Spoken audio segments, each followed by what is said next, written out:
Welcome back everyone to Update X, where I tell you what's been going on in the crazy world of video games over the past week. Uploaded every Monday morning on YouTube and podcast platforms like Apple Podcasts and Spotify. I'm your host Brennan Reshitar at The Only Resh on Twitter and basically everywhere else. Today's update 6.2 for June 8th, 2020, which includes a lot of event delays and donations, The Last of Us Part 2's incredible accessibility options, a couple remasters coming soon, and much more. Let's get into it. We're going to start with, after everything that happened this week, there are a ton of delays, understandably so. The PS5 event that was supposed to happen on June 4th, it was going to be a lot of games showcased that we're going to be playing on the PS5. That was delayed. It wasn't given a future date. Some people speculated we were going to see the console at that event. I still don't think we were going to. PlayStation tweeted on June 1st, "While we understand gamers worldwide are excited to see PS5 games, we do not feel that right now is a time for celebration. And for now, we want to stand back and allow more important voices to be heard." The Cyberpunk event, Night City Wire, was delayed. Originally, it was planned for June 11th, and we were most likely going to see more gameplay for Cyberpunk 2077. They said on Twitter, "We decided to move Night City Wire to June 25th. We still look forward to sharing new information about CP77, but more important discussions are happening right now, and we want them to be heard. We wholeheartedly stand against racism, intolerance, and violence. Black Lives Matter." So a lot of the companies that made statements about delaying events or just general statements about what's going on right now was generally all the same thing. We denounce racism, Black Lives Matter. They all said generally the same thing. It's good to see what they support, but words only mean so much to a certain extent. IGN's Summer of Gaming kickoff moved to June 8th. It was going to have its first event June 4th. And IGN's sister company Humble has a $1 million fund dedicated to helping publish games by black developers. And last Monday, EA planned to celebrate Madden 21, but said they're not doing it that day anymore. There was no new date given for that event. The EA Play Live Showcase was delayed from June 11th to June 18th. The Guerrilla Collective, which is a digital games festival, was supposed to start June 7th, but is now taking place from June 13th through the 15th. On the original date of June 7th, they will host a live stream highlighting black voices in the gaming industry, dedicated exclusively to showcasing games created by black developers, titles featuring black protagonists, and conversations with those creators. I'm recording the podcast on June 7th, so I haven't seen that podcast or that event, but it will be up by the time this goes up.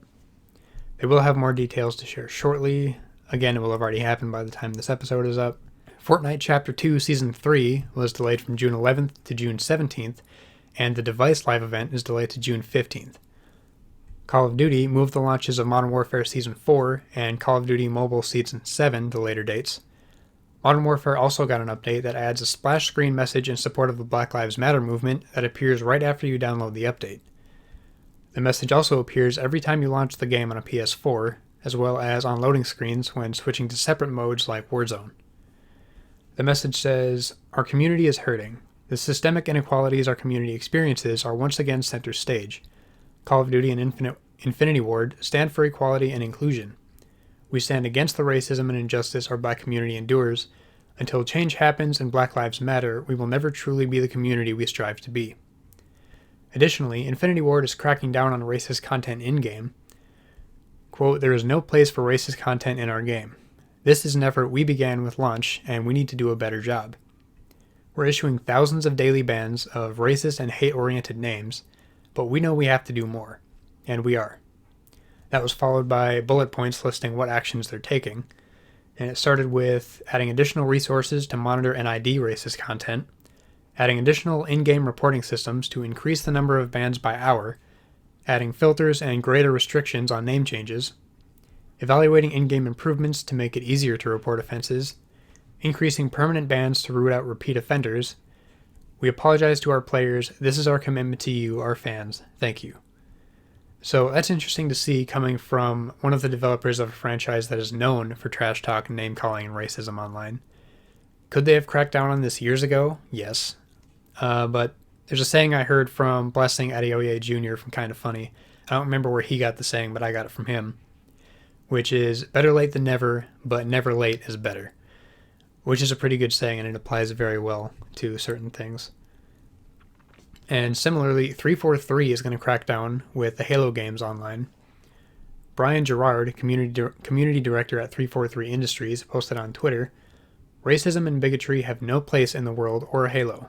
We have a zero-tolerance policy and are committed to taking more action to remove this behavior from our games and community. The banhammer is fired up. Consider this your only warning." I just like that he said banhammer. That was funny. But this is all good to see. These actions by Infinity Ward and 343 will lead to less normalizing of racist names or clan tags and stuff like that.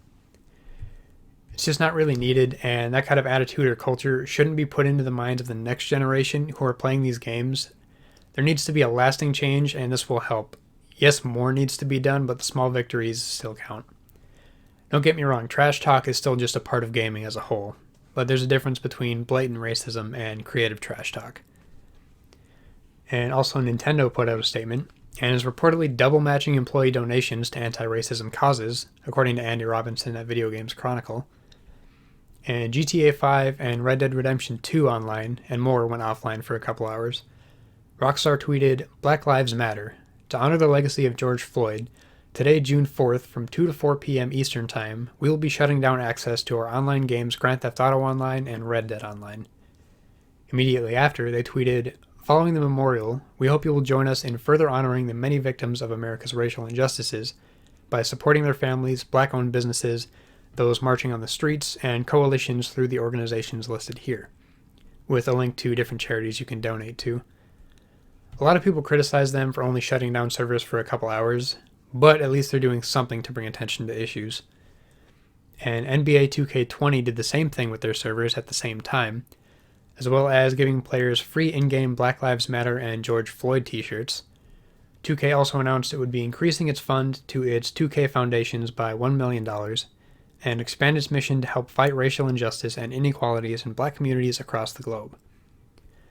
So as I was getting all the info on donations and statements in the gaming industry, it got to be way too much to keep up with, which is great to see that amount of support, but I just can't list all of them because there's more every day, and it's impossible to keep up with.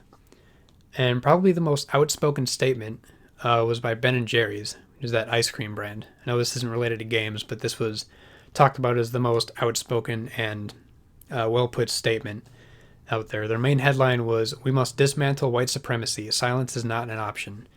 They had a very long, very well-put statement on their website, benjerry.com. And after that, more and more games have come to Steam for the first time in the past week. So the focus here is EA games and Xbox Studios games. Back in October 2019, EA stated it was bringing EA Access to more games to Steam. EA Access being their subscription service that gives users access to a vault of games, the ability to try games early, and special discounts. The yearly subscription is $30, so personally I think it's worth it. I have it on my Xbox. One thing I noticed is that if you have EA Access on your Xbox or PlayStation, it doesn't mean you have it on PC. They're separate things for some reason, and it kind of sucks, but whatever. This next specific info from that comes from Eric Fredrickson at Tech Report. Electronic Arts launched its first wave of games June 4th, including more than 25 titles. Games like Dragon Age Inquisition, Need for Speed Heat, and Unraveled are on the service right now. More games are coming, and EA says that new games it develops for PC will launch on Steam alongside other platforms.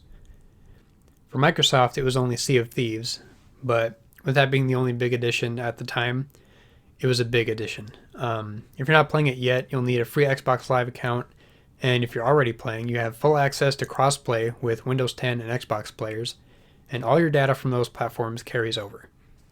So Xbox just continuing to get their games to as many players as possible, and I always love to see that. Their focus, as I talked about last episode, is extremely different from Sony's. Sony is pushing next-gen exclusive games to take full advantage of the hardware, and Xbox is just making sure as many games are available to as many players as possible. And the next story, we've got The Last of Us Part 2 has incredible accessibility options. I'm getting this info from Andrew Webster at The Verge. Naughty Dog has kept a pretty big focus on accessibility with their last few games. Specifically, after the studio received a letter from a player who managed to get near the end of Uncharted 2, but got stuck at a point where they had to rapidly press a button during a QuickTime event. They were able to play all the way to that point, and then they were blocked from finishing the game. Lead gameplay designer for Uncharted 4, Emilia Schatz, said that in Uncharted 4 our accessibility options were actually pretty sparse, but we got a lot of community praise for it, and felt like we had a huge success with the very small amount of things that we did. The studio decided to take things a step further with its next game. Some of the accessibility options in The Last of Us Part 2 include navigating the world largely by sound, zooming in on the screen as if you were using a smartphone, and a ton more. Schatz also said, accessibility for us is about removing barriers that are keeping players from completing a game. It's not about dumbing down a game or making a game easy. What do our players need in order to play the game in parity with everyone else? There are around 60 different accessibility options in the game's menu, covering things like controls, visual aids, audio cues, navigation and traversal, and combat. Some of the basic features are there, like making UI larger and tweaking subtitles, but the more interesting options are a text-to-speech option that reads out everything in the game, from menus to the notes Ellie picks up on her journey, and audio cues to indicate when there are items nearby or a ledge you can climb up, and a new high contrast mode changes the visuals entirely for low vision players, rendering the world a light gray and turning allies blue and enemies red. Originally, they had the options grouped into larger sections where you could choose a hearing impaired option or an option for players with motion control issues, and that would change multiple settings automatically based on that. They received feedback early on that people did not want that. People wanted to be able to fine-tune specific options that they needed and leave alone the ones that they didn't need. The accessibility menu is almost overwhelming with all the options players have in The Last of Us Part 2, so the developers still kept some grouping options to give players a starting point, but you still have the ability to get deep into the settings with specific options inside those groups if you want to. A really interesting thing they kept in mind that I didn't even think about until I read it in the article is the tone of the game. A big part of The Last of Us is its focus on violence and trauma. It's an experience that intentionally makes you feel tense and uncomfortable. And the developers wanted to ensure that those elements still came through no matter what settings were enabled. Game designer Matthew Gallant said, when we're making an accessibility option, we wanted to match that tone as best as possible. We didn't want to make something that felt off or dissonant with the themes. In high contrast mode, for instance, figuring out what color to paint certain characters wasn't all that simple. Schatz said, one of the overall themes in the game is the gray in the middle and who is friend and who is foe, especially at some of the more ambivalent moments in the story where someone might be one or the other, and what color do we make them right now? The team also had to figure out things like the exact frame of animation in which death occurs so that they could switch an enemy to a neutral color at just the right time. There was a lot of subtlety that had to be worked out because of the tone of our game, she explains. So that's a really interesting hurdle to deal with, and I can imagine it must have been pretty difficult making some of those decisions. While I won't be playing the game with those features, I'm very curious how that's handled, and I think they've probably done a very good job with it. And after that, we've got Project Cars 3 was announced for Xbox One, PS4, and PC later this year. This is from Sam Loveridge at GamesRadar. The announcement of the latest entry in the racing sim franchise came from Bandai Namco. Building on the success of the series to date, a brand new career mode is one of the biggest new features for Project Cars 3. It's been specially designed to cater for all player types, from long-term series fans to those new to the game or new to racing sim genre as a whole. The mode will have a guide through all 10 upgradable car classes and a curated difficulty curve. The game will also feature car customization for the first time, where you can either pick from preset fictional liveries or take the time to make your own, which then can be viewed by other racers and spectators during multiplayer races. There's also the new Rivals mode, which is a new asynchronous multiplayer mode that will take the place of the community events from Project Cars 2. For Rivals, developer Slightly Mad Studios will curate a regular series of events for players to compete in, which equates to fresh daily, weekly, and monthly challenges. Dynamic ghosts from your closest rivals on the leaderboard, along with a new currency type known as Rival Coins, will add extra incentive to shave seconds off your lap times and rise up the rankings each month. There are 2 new tracks to explore, the neon bright streets of Shanghai and Interlagos in Sao Paulo, the home of the Brazilian Grand Prix. Gameplay tweaks have been added to further improve the realism of the gameplay, including new post-processing effects, motion blur, camera shakes, and collision effects, along with a new gamepad map to make things even more intense as you race. No word on a firm release date yet, but Project Cars 3 will be arriving on current-gen consoles and PC later this year. No plans for PS5 or Xbox Series X yet. And the next story, we've got Kingdoms of Amalur Reckoning remaster leaks online, and the studio confirms it. This info is from Charlie Hall at Polygon. The remaster of the first and only role-playing game by 38 Studios is coming to consoles and PC August 18th. A listing appeared titled Kingdoms of Amalur Re-Reckoning last Wednesday on the Microsoft Store. It was later confirmed on Twitter in a post that added that all of the game's downloadable content was being remastered as well. So the product page says the remaster will offer improved visuals and refined gameplay. Frankfurt, Germany-based Kaiko is listed as the developer for the remaster. The studio previously worked on THQ Nordic on Darksiders War Mastered Edition and Darksiders 2 Definitive Edition. Reached for comment, publisher THQ Nordic confirmed to Polygon that the remaster is real and said it was inadvertently listed ahead of an official announcement. Head of Public Relations for THQ Nordic, Florian Emmerich, said, "Yes, it's true and accurate. The news was not supposed to go out yet," which can be summarized as oopsie daisy on our end. "We hope people are still looking forward to playing Kingdoms of Amalur Re-Reckoning this summer." Emmerich added that fans can look forward to more information in a few weeks. A PS4 version is up for pre-order on Amazon alongside a Windows PC version. There is also a listing for an elaborate collector's edition, which comes with an 8.2-inch statue of the character Alan Shear, I think is how you say it. All of the listings gave the same August 18th release date, with prices set at $40 for the standard game and $110 for the special edition. So I never played Kingdoms of Amalur, but from everybody talking about it the last few days, it sounds like a very underrated, underappreciated RPG with a fantastic combat system, from what I've heard. And I think I am going to have to check out the remaster when it comes out August 18th. And continuing on remasters, a Bloodborne remaster is rumored for PS5 and PC. This info is from Scott Baird at Screen Rant. If you don't know, Bloodborne is an action RPG that refined the combat system of Dark Souls into one focused on offense and speed, which led to an electrifying gameplay experience.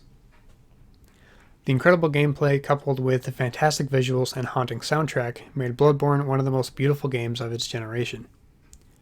The rumor comes from PC Games Inquisition on YouTube, and claims that Bluepoint Games and TLOU2 are developing it.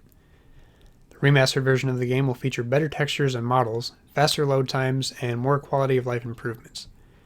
There is currently no word regarding new content for the game, but it will support 60 FPS, 4K, and ultra widescreen support. The PC version is supposedly coming to Steam. After that, we've got Destiny 2 Year 4 reveal coming June 9th. This is from Ryan Gilliam at Polygon. Bungie tweeted a new teaser from Destiny's Twitter account featuring the Drifter and saying the reveal of the next expansion will come June 9th at noon Eastern Time. This event is only an hour before Bungie will release Destiny 2's unannounced Season 11. The teaser itself is only 15 seconds long and shows the Drifter, the mysterious guardian in control of the Gambit game mode, in a small shuttle. Players can see him flying towards an icy moon of a larger planet, Jupiter, based on its color and size. This seems to officially confirm that the next expansion will take players to Europa, a long-rumored location in the Destiny universe. On Thursday, Bungie officially retweeted a teaser showing Eris Morn wandering through one of Jupiter's snowy moons, Europa. At the end of the teaser, Eris has some strange white power emanating out of her hand, with what looks like a new symbol. It's unclear what this is teasing, so that's all probably a lot more interesting if you're a hardcore Destiny fan, but I fell off of Destiny a while ago, and I think a lot of other people did. After that, we've got the Sega Game Gear Micro. I'm getting this info from Sam Byford at The Verge. So, Sega's Game Gear Micro are four tiny quote-unquote consoles. They're little handheld portable things with 4 games each. Each of the 4 handhelds is a different color, and each one has a different set of 4 games preloaded onto them. The black model comes with Sonic the Hedgehog, Puyo Puyo 2, Outrun, and Royal Stone. The blue model comes with Sonic Chaos, Gunstar Heroes, Sylvan Tale, and Baku Baku Animal.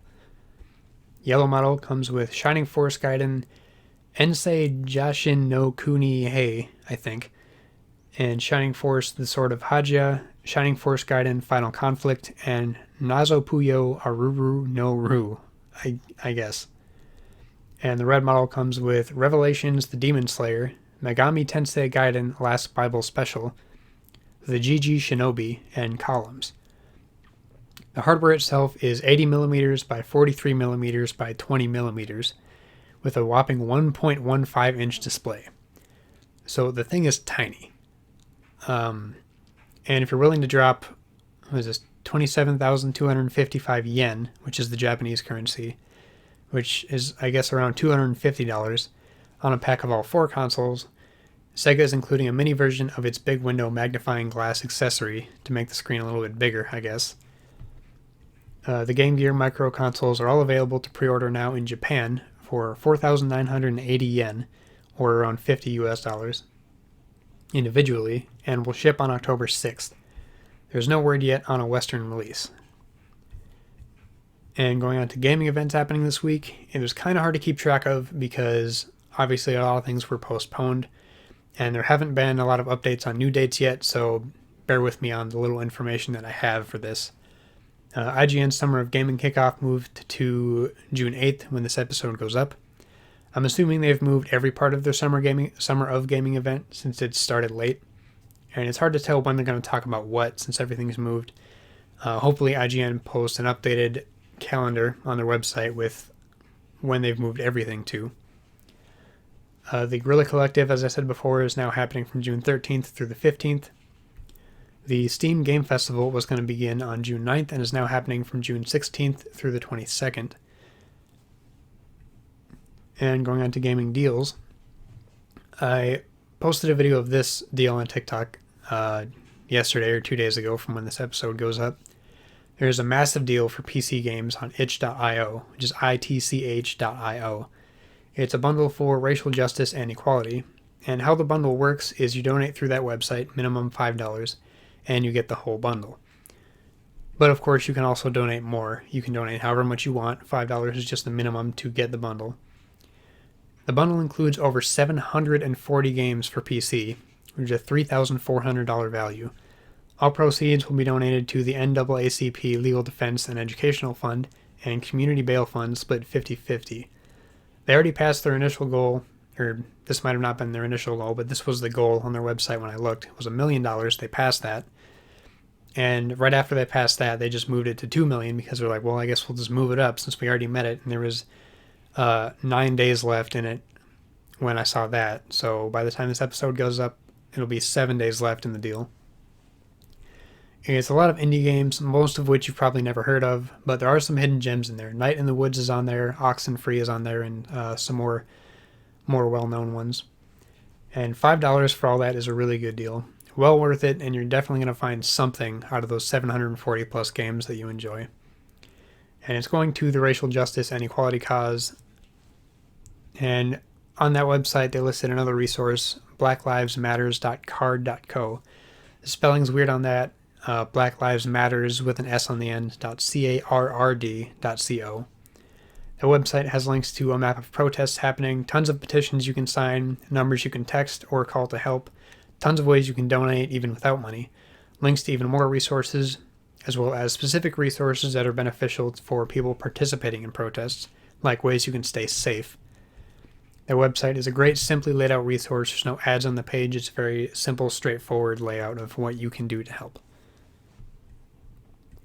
Xbox has Deals Unlocked, which has the best Xbox deals of the year from June 5th through the 15th. The first thing advertised there is the Cyberpunk 2077 edition Xbox One X, which I think sold out very, very quickly after it was available. They only made 45,000 of them, and I've seen them on Amazon for over $600 from people trying to flip them, of course. Also, the Xbox One S All Digital Edition, or the SAD Edition, is now $200, down from $250, and includes downloads of Fortnite, Sea of Thieves, and Minecraft. Xbox.com says that's in limited quantity, but I don't think they're going to run out of that one. Also part of Xbox Deals Unlocked, save up to 75% on digital games, A lot of big titles there. Ori and the Will of the Wisps, FIFA 20, Doom Eternal, NBA 2K, and a ton more. You can save $10 on Xbox Design Lab, where you can customize your own Xbox One controller on Xbox.com. Save $10 on select Western Digital WD black external hard drives, 1TB or 3TB. Up to $70 off Xbox headsets. The only one that I saw when I looked on sale that's still in stock is the Turtle Beach Elite Pro 2, which went from $250 to $180, so that one's actually a pretty good deal. Up to 50% off digital PC games, up to 50% off Xbox gear like t-shirts and hoodies and all that. So all that's going on until June 15th. PlayStation Days of Play is still going on until June 17th, which is a time of big savings on games, PS Plus subscriptions, PS Now subscriptions, and more at participating retailers across the US and Canada while supplies last.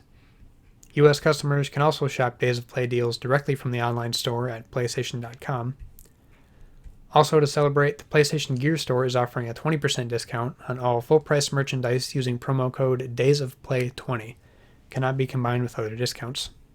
PlayStation still has a double discount sale, where non-PS Plus members get 30% off and PS Plus members get 60% off games like Persona 5, Assassin's Creed Origins, The Forest, and a ton more. That sale ends June 10th. PlayStation's deal of the week is Ark Survival Evolved. The base game is 80% off at $10. Season Pass is 65% off, or you can get the DLCs individually at 65% off each. That ends June 11th. Nintendo has a Resident Evil franchise sale ending June 16th. That's up to 57% off Resident Evil games on Switch. And going on to new releases via Metacritic, Valorant released on June 2nd for PC. Remnant from the Ashes, Swamps of Corsus released June 4th for PS4 and Xbox One. The Sims 4 Eco Lifestyle released June 5th for PS4, Xbox One, and PC. Clubhouse Games 51 Worldwide Classics released June 5th for Switch. The Outer Worlds released June 5th for Switch. I saw footage of that. It looks terrible. Resolution tends to be lower than promised. Textures are really bad. And textures and models as a whole pop up late, oftentimes. It's just too big of a game to port to the Switch and have it run well. When they first said they were going to port it to Switch, immediately I just thought it's not going to go well because of how big that game is. Command & Conquer Remastered Collection released June 5th for PC. And releases this week, we've got The Elder Scrolls Online Greymoor releases June 9th for PS4 and Xbox One. Beyond Blue releases June 11th for Xbox One. Really cool looking ocean exploration game. Mortal Kombat 11 Aftermath Collection releases June 12th for Switch. I thought that was already out, but I could be wrong. And going on to what I've been playing, I started playing this game called Kentucky Route Zero on my Switch. I heard the game talked about on a couple podcasts that I listened to and heard it was good, so I got it. It is good, but it also kind of loses me sometimes. Kind of a choose your own dialogue, but your dialogue choices don't change the story. It just changes how the story is told, which is a really interesting concept. But sometimes it just falls off and gets either boring or very, lackluster, I guess. But then it gets good again and it keeps going back and forth. And I don't know if I'm going to end up finishing the whole thing. I finished Act 2 out of 5 acts. And I'm still going through Horizon Zero Dawn. I still love the gameplay in that. The story was at a low point for a bit, but then it got back up. Horizon Zero Dawn, I'm still upset I didn't finish that when it first came out, but either I ended up getting into other games or my PS4 at the time broke or something like that happened.